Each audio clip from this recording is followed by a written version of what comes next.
இந்திரத்யோம்னக பாண்டிய கண்டாதிராஜகாக त्वद्भक्तात्मा सन्धनद्रौ कदाचित् त्वत्सेवायां मग्नदीः आलुलोकेः नैवागस्त्यं प्राप्तम् ஆதித்யகாமோ. நாராயணியத்தினுடைய 26வது தசகத்திலே உயர்ந்த கஜேந்திர மோட்சத்தினுடைய சரித்திரத்தினுடைய முதல் ஸ்லோகத்தில நாராயண பட்டத்திரி பாண்டிய தேசத்திலே இந்திரத்யும்னன்ற மகாராஜா பாகவதோத்தமனாக பல தாமர புஷ்பங்களை வச்சுண்டு பொதிகமலையினுடைய சாரல்ல தான் மகாவிஷ்ணுக்கு அர்ச்சனை பண்ணிண்டு மௌன விரதத்தோட பூஜை பண்ணிட்டு இருக்கக்கூடிய ஒரு சந்தர்ப்பத்துல அதே மலையில தபஸ் பண்ணிட்டு இருக்கக்கூடிய அகஸ்திய மகரிஷியானவர் இவனுடைய பெருமையெல்லாம் கேள்விப்பட்டு வரார் அப்படின்ற ஒரு வைபவங்களை வர்ணிக்கிறார். அகஸ்தியருடைய ஒரு பெருமைக்கு இந்த மகாராஜாவை பார்க்கணும்னு அவர் வரார்னா, குருவாயிரப்பா இந்த இந்திரத்யும்னன் எவ்வளவு புண்ணியம் பண்ணவனா இருப்பான். செவ்வை சூடுவார் தமிழ் பாகவதத்துல சொன்னார், பைந்தமிழ் நாடு காக்கும் பாண்டிய பருதிவை வேல் இந்திரத்யும்னன் இயல்பல் இனர் பொலம் கண்ணம் தோய்ந்த மந்தமா மருதம் நின்றாடும் மாலை வெள்ளர் விசாரல் சந்தன பொறுப்பில் மாஜல் தாளினை வழிபட்டானால். இவ இங்க அர்ச்சனை பண்ணிட்டு பகவத் தியானம் பண்ணிட்டு இருக்கக்கூடிய சமயத்துல அவன் எதிர வந்து அகஸ்திய மகரிஷி நின்றாராம். நின்று இந்திரத்யும்னா நான் உன்னை பார்க்கணும்னு வந்திருக்கேன் அப்படின்னு அவனிடத்துல குரல் கொடுத்து நிற்கிறார். அப்ப இந்திரத்யும்னன் ஆழ்ந்த சிந்தனையோட பகவானுக்கு அர்ச்சனை பண்ணிட்டு இருக்கான். குருவாயிரப்பா அவனுக்கு தெரியும் அகஸ்தியர் வந்திருக்காருன்னு, அவருடைய பெருமைகளையும் அவன் கேள்விப்பட்டிருக்கான்.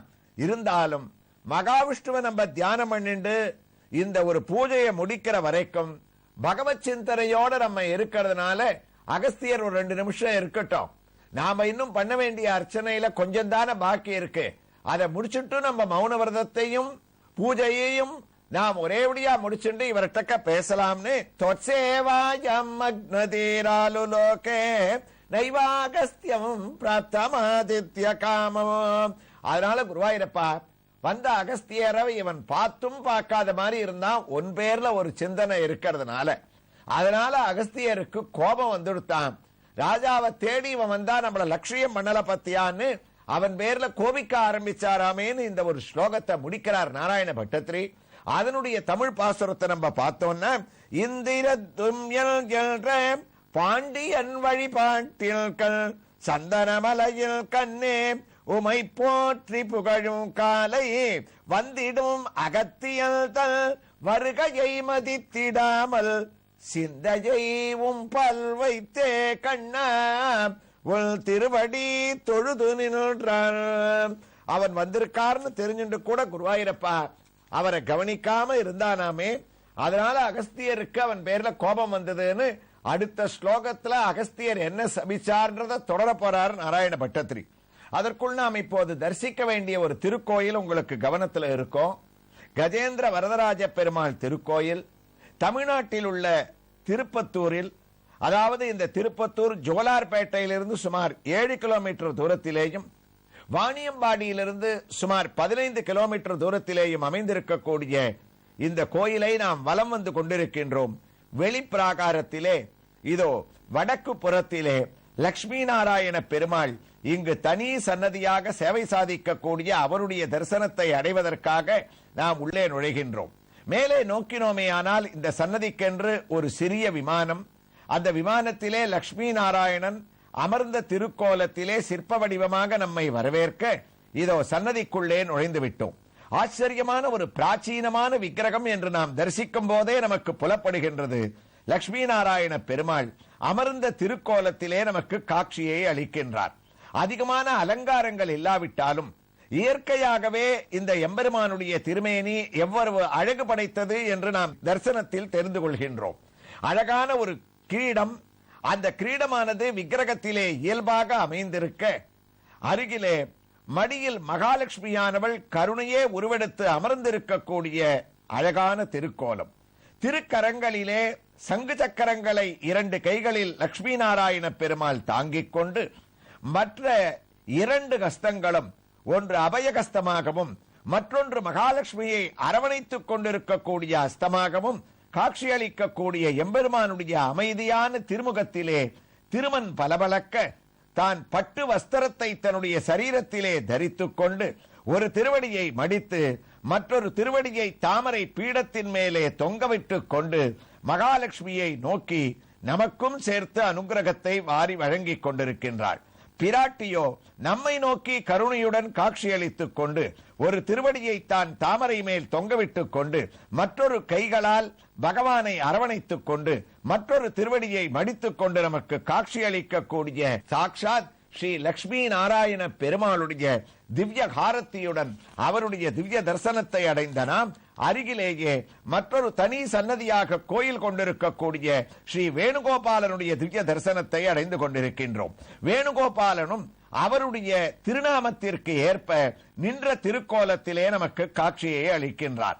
வலது திருவடியை இடது திருவடி மேல் தாங்கிக் கொண்டிருக்கக்கூடிய வேணுகோபாலன் உயர்ந்த பீடத்தின் மேல் அழகான கம்பீரமான திருமுகத்துடன் நமக்கு திவ்ய தரிசனத்தை அளித்துக் கொண்டிருக்கின்றார். வேணுகோபாலன் அல்லவா, இரு கைகளும் லாவகமாக புல்லாங்குழலை தாங்கிக் கொண்டு தான் வாசிக்கக்கூடிய ஒரு பாவத்திலே வேணுகோபாலனுடைய திவ்ய தரிசனம். ஆகா, ஆச்சரியமான திருமுகத்தினுடைய ஒரு சேவை. உப்பிய கண்ணங்களுடன் மந்தகாசத்துடன் காட்சி அளிக்கக்கூடிய சுவாமிக்கு புல்லாங்குழல் மட்டுமல்லாமல் மற்ற 2 திருக்கரங்களிலே தோள்களின் இருபுறமும் சங்கும் சக்கரமும் பரிமளிக்க திருவடியிலிருந்து திருமுடி வரை வேணுகோபாலனுடைய திவ்ய தரிசனத்தையும் திவ்யமான ஹாரத்தியோடு நாம் அடைந்து நாராயணீயத்தின் 26வது தசகத்தின் 2வது ஸ்லோகத்தை பட்டத்ரி எவ்வாறு துவங்குகின்றார் என்பதை ஸ்ரவணம் செய்வதற்காக நாம் குருவாயூருக்கு வந்துவிட்டோம். பட்டத்ரியும் துவங்கிவிட்டார். குருவாயூரப்பா, கும்போத்பூதிகி சம்பிருத க்ரோதபாரகாம் ஸ்தப்தாத்மா த்வமோகஸ்தி பூஜம் பஜேதி சத்வாதைனோ பிரத்யகத்சோபிலேபேகே அஸ்திந்திரத்வோ தஸ்மிருதி வியக்திதல்யமோ. அகஸ்தியர் வந்ததை கவனிக்காம இந்திரத்யும்னன்ற மகாராஜா, குருவாயூரப்பா உன்னுடைய தியானத்துல உன்னுடைய அர்ச்சனையில அவன் முழுகி இருக்கான். அப்ப அகஸ்திய மகரிஷிக்கு கோபம் வந்துருத்து. அகஸ்தியர் என்ன பண்ணார்? கும்போத்பூதிகி. அகஸ்தியரை குடமுனிவர்னு நம்ம சொல்லுவோம். ஸ்லோகத்தையும் அப்படியே அவர் அழகா ஆரம்பிக்கிறார். அவருக்கு அந்த கோபம் வந்துதான். மகான்களான ஒரு பெரியவர்கள் நம்மை தேடி வரும்போது சாஸ்திரம் என்ன சொல்றது அப்படின்னு சொன்னா, நாம கூட ஒரு பூஜையை பண்ணிட்டு இருக்கோம். பூஜை பண்ணிட்டு இருக்கக்கூடிய சமயத்துல ஒரு பாகவதோத்தமர், ஒரு பெரியவர், ஒரு ஆச்சாரிய சிரேஷ்டர் திடீர்னு நம்முடைய வீட்டுக்கு வந்துட்டா நம்ம அவரை காக்க வைக்க கூடாதாம். பகவானிடத்துல நமக்கு அபச்சாரம் ஏற்பட்டாலும் பரவாயில்லைன்னு பூஜையை நிறுத்திட்டு அவரை வரவேற்று அவரை உட்கார வச்சு அவருக்கு பண்ண வேண்டிய உபச்சாரங்களை பண்ணி அவர் உத்தரவு கொடுத்த அப்புறம் பூஜையை தொடரணும். அப்ப சாஸ்திரத்துல சொல்றது பாகவதோத்தமர்கள் பகவானை விட ஒசந்தவாளா இருப்பா. அதைத்தான் பட்டத்திரை இங்க சொல்றார். ராஜாவுக்கு அது புரியல. பாண்டுரங்கனுடைய சரித்திரத்திலேயே நம்ம பார்த்தோம்னு சொன்னா கூட தன்னுடைய தாயார் தகப்பனார் 2 பேரையும் மடியில விட்டுண்டு புண்டலீகன் அவர்களுக்கு பண்ண வேண்டிய ஒரு கைங்கரியங்களை பண்ணச்சே மகாவிஷ்ணுவே அவரை பார்க்கறதுக்காக வந்தா கூட, நான் பாண்டுரங்கன் வந்திருக்கேன்னு வெளியிலேந்து குரல் கொடுத்தா கூட, நீ பகவானா இருந்தா கூட என்னுடைய தாயார் தகப்பனாருக்கு பண்ண வேண்டிய பணிவிடைகளை பண்ணிட்டு இருக்கேன், அவசரப்படாத, கொஞ்சம் நில்லுன்னு ஒரு செங்கலை எடுத்து வெளியில போட்டு சேர்ல பகவானை நிக்க வச்சுட்டு தன்னுடைய கடமையை அவர் தொடர்ந்ததை கேள்விப்பட்டிருக்கோம். அப்ப தாயார் தகப்பனார் ஒரு குரு பாகவதோத்தமர்கள் இவர்கள் எல்லாரும் பகவானை விட ஒசந்தவான்றது பகவான் நிர்ணயம் பண்ணியிருக்கிறதா. அதனால பூஜை பண்ணிட்டு இருக்கச்சே முதல்ல மதிக்கப்பட வேண்டியவர்கள் உயர்ந்த முனிவர்கள், ஆச்சாரிய சிரேஷ்டர்கள். அதுவும் அகஸ்தியருடைய பெருமையை பலவாறு நம்ம சொல்லி இருக்கோம். இவரை நிக்க வச்சது அகஸ்தியருக்கே கோபம் வந்தது. குருவாயூரப்பா, அகஸ்தியருக்கு கோபம் வருமா? ஒரு 2 நிமிஷம் நின்றுப்பார் அவர். நீ கோபத்தை வரவழைச்ச. அகஸ்தியர் ஒரு சாபத்தை கொடுத்தாத்தான் இவனுக்கு யானையாக பிறவி எடுத்து ஒரு மோட்சமானது கிடைக்கும்னு தீர்மானம் பண்ணி ஸ்தப்தாத்மத்வமோகம் அஸ்தி பூஜ்யமோகம் பஜேதி. அடுத்த நிமிஷமே அகஸ்தியர் சபிச்சாராம். என்ன சபிச்சார்னா, இந்திரத்யும்னா, ஒரு பிராணிகளுக்குள்ள ஒரு யான மத்திரம் தான் யார் வந்தாலும் லட்சியமே பண்ணாது. யானைக்கு யார பத்தியும் கவலை இல்ல. அது போற பாதையிலேயே நேர போயிட்டு இருக்கோம். ஒரு யானை தெருவுல போச்சுன்னா கூட பெரியவாள்ல இருந்து சின்னவாள்லாம் அதை பார்த்து ஆச்சரியப்படுவா. குழந்தைகள்லாம் சத்தம் போட்டுட்டே பின்னாடி ஓடி வரும். யாரையாவது யானை எப்பயாவது திரும்பி பார்க்குமா? யார் அது என்ன பார்த்து சத்தம் போடுறதுல? அது போற பாதையிலேயே கர்வமா போயிட்டு இருக்கோம். அது போல நான் உன்னையே தேடி வந்தா கூட யானை மாதிரி நீ கர்வத்தோட என்ன லட்சியம் பண்ணாம இருந்ததுனால நீ அரசனாக இருப்பதற்கு உனக்கு அருகதையே போயிடுத்து. அதனால ஸ்தப்தாத்மாத்வம் அஸ்திபூயம் பஜேதி, நீ உடனே ஒரு யானையாக மாற கடவுதுன்னு அகஸ்தியர் சாபத்தை கொடுத்துட்டார். ராஜா அப்பத்தான் முழிச்சுட்டானா, அடாடா பெரிய தப்ப பண்ணிட்டமே, இப்படி சாபத்துக்கு ஆளாயிட்டமேன்னு அகஸ்தியருடைய பாதங்களை கெட்டியா பிடிச்சான். அவர் காலில் விழுந்து கதறி அழுதான், எனக்கு சாப விமோசனத்தை கொடுங்க, மறுபடியும் என்ன ராஜாவாகவே மாத்திடுங்கோன்னு. மகான்களுக்கெல்லாம் கோபம் வருமே தவிர அந்த கோபம் அடுத்த நிமிஷம் யார் பேர்ல கோவிச்சுண்டாலோ அவ தப்ப உணர்ந்தா இவ கோபம் சட்டுன்னு அப்படியே இறங்கி போயிடுமா. எப்படி ஒரு பாத்திரத்துல ஒரு நீரை கொதிக்க வச்சா அதை அடுப்பிலேருந்து இறக்கின உடனே அடங்கறதோ அதே போல இவ சாந்தம் ஆயிடுவா. அகஸ்தியர் சொன்னார், இந்திரத்யும்னா நான் உனக்கு கொடுத்த சாபம் தான், அதை என்னால மாத்த முடியாது. ஆனா அதுல உனக்கு ஒரு அனுகிரகம் பண்றேன். நீ இப்ப இந்த பிறவியில தாமர புஷ்பங்கள்லாம் பறிச்சு வச்சுண்டு இப்ப பகவான் மகாவிஷ்ணுவ நினைச்சுண்டு அர்ச்சனை பண்ணி எதுக்கு பண்ண? அவருடைய திவ்ய தரிசனத்தை அடையணும், அவரிடத்துல அவருடைய அனுகிரகத்தை அடையணும்னு நீ தாமர பூ வச்சுண்டு மகாவிஷ்ணுவனுடைய தரிசனத்தை எதிர்பார்த்து இருக்க.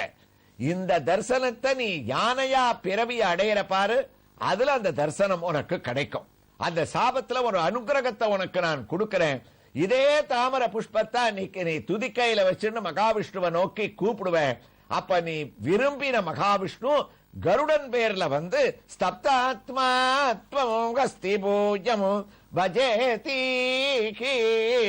நீ நினைச்ச அந்த காரியம் நடக்கும். அதனால யானையா நீ பிறவி எடுத்தா கூட பக்தி உனக்கு மாறாது, மகாவிஷ்ணுவனிடத்துல சிந்தனை உனக்கு இருக்கும். அப்படிப்பட்ட ஒரு அனுகிரகத்தை பண்றேன்னு குருவாயிரப்பா. அஸ்தி